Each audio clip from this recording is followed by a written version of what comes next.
Donald Trump ऐसा क्यों करते हैं?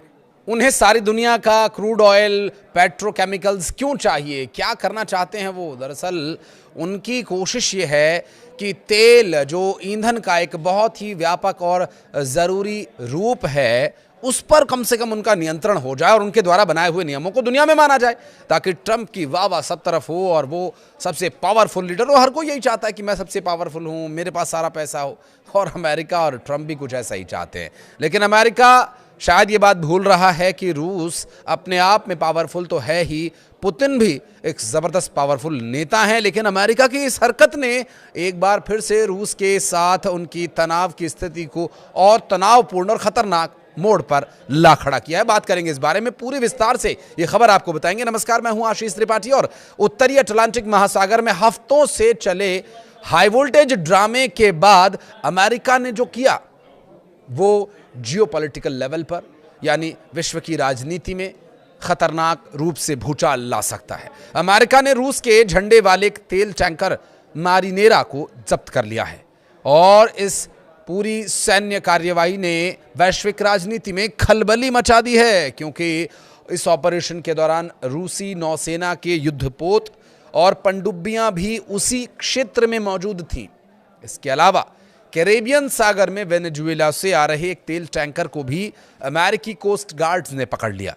अमेरिकी होमलैंड सिक्योरिटी सचिव क्रिस्टी नोएम ने दोनों जगह सफल मिशन की पुष्टि करते हुए इसे घोस्ट फ्लीट के खिलाड़ी बताया और घोस्ट फ्लीट के खिलाफ इसे बड़ी चोट भी बताया।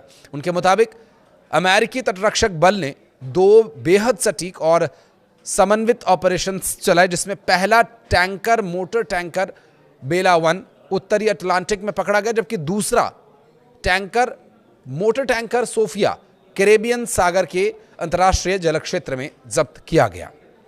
ये दोनों जहाज या तो हाल ही में वेनेजुएला में खड़े थे या प्रतिबंधित तेल लेकर के वहां की ओर जा रहे थे। इससे पहले यूएस यूरोपियन कमांड ने बुधवार को पुष्टि की कि वेनेजुएला के तेल व्यापार से जुड़ी रूसी टैंकर मारिनेरा को अमेरिकी नौसेना या सेना या कोस्ट गार्ड, जो भी आप कहें, संयुक्त ऑपरेशन चला करके उसे अपने नियंत्रण में लिया जा चुका है। फेडरल कोर्ट के वारंट के आधार पर की गई ये कार्रवाई प्रतिबंधों के उल्लंघन के आरोप में है। आपको बता दें कि इस कार्रवाई में वेनेजुएला के राष्ट्रपति निकोलस मादुरो की गिरफ्तारी के कुछ ही दिनों बाद ये एक्शन देखने को मिला। अमेरिकी स्पेशल फोर्सेस ने कराकस में ऑपरेशन चला करके मादुरो को पकड़ा था और उन्हें नशीली दवाइयों की तस्करी के आरोपों में मुकदमे के लिए अमेरिका लाया गया है। पुतिन पर क्या मुकदमा चलाएंगे? वो जो नियम आपने बनाए हैं अपनी मर्जी से। वेनेजुएला के वरिष्ठ अधिकारियों ने इसे अपहरण करार देते हुए कहा कि अमेरिका वेनेजुएला के विशाल तेल भंडारों को हड़पने की साजिश रच रहा है। तो क्या गलत कहा? हाल के वर्षों में यह बहुत कम देखा गया है कि अमेरिकी सेना ने रूसी झंडे वाले किसी वाणिज्यिक जहाज को इस तरह से समुद्र के बीच में जब्त किया हो।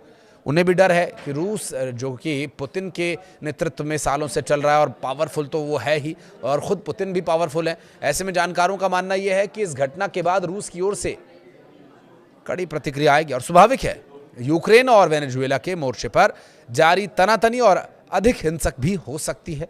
अब अंतर्राष्ट्रीय स्तर पर व्लादिमीर पुतिन, जो कि खुद सेना के सिपाही जनरल और अब देश के प्रमुख तक हो गए हैं, उनकी सोच और उनके द्वारा लिया जाने वाला एक्शन, अभी हाल ही में चाहे उनकी मुलाकातें ट्रंप से होती रही हों, लेकिन अब जो कुछ होने वाला है वो एक, हालांकि अभी तक कोई उन्होंने बहुत बड़ी प्रतिक्रिया या सीधे तौर पर प्रतिक्रिया नहीं दी है, क्योंकि टैंकर पर रूसी झंडा ज़रूर लगा था, लेकिन रूस की तरफ से इस पर कोई भी ऑफिशियल अभी अनाउंसमेंट नहीं की गई है। इसके 2 मतलब है, या तो वो इस तेल टैंकर को पूरी तरह से छोड़ देना चाहते हैं, इससे कोई लेना देना नहीं रखना चाहते, अंतर्राष्ट्रीय स्तर पर अमेरिका के नियमों का कोई उल्लंघन नहीं करना चाहते, और या फिर ये तूफान से पहले की खामोशी है। आपको क्या लगता है? बताइएगा कमेंट सेक्शन में। धन्यवाद।